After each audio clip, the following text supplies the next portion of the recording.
ल आज हामी चाहिँ खट्टी अमिलोको अचार बनाउने हस्। Welcome, hello everyone. आज चाहिँ मैले यता चाहिँ खट्टी मिठो बनाउने तयारीमा छु। यता मसलाहरू पिस्दैछु, ओखलमा लाइन थिएन हाम्रोतिर। अनि यता भेली अनि खुर्सानीहरू, अनि यता चाहिँ 5 फुरन फुराएर मैले चाहिँ अझ तयारी गर्दै भनौँ न अब गराउने तर्खरमा। यता खुर्सानी म चाहिँ धेरै पिरो चाहिँ राम्रो मान्दैन, सो मैले चाहिँ कमै हालेको छु सुकेको खुर्सानीहरू। अनि यता चाहिँ मैले आँपहरू हालिसकेपछि हजुरको चलाउने एकछिन।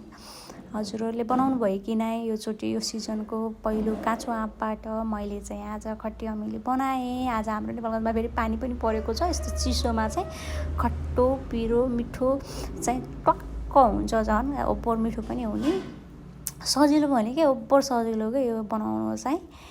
मैले चाहिँ यता यसको मसलाहरू हालेँ, कुटेको मसलाहरू हालेको थिएँ। हजुरहरूले यसमा चाहिँ अब धुलो खुर्सानीको हुन्छ नि, कलरको लागि हाल्न सक्नुहुन्छ, मलाई चाहिँ मन पर्दैन।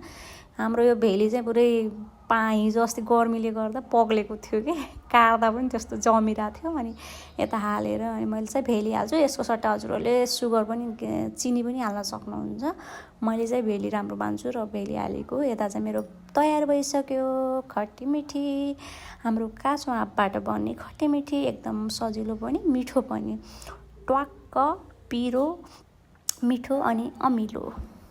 हजुरहरूलाई कस्तो लाग्छ? यो चाहिँ मलाई ओभर मनपर्छ, रोटीसँग त अझ बेस्ट, त्यस्तै खाँदा पनि बेस्ट। हस्, थ्याङ्क यू।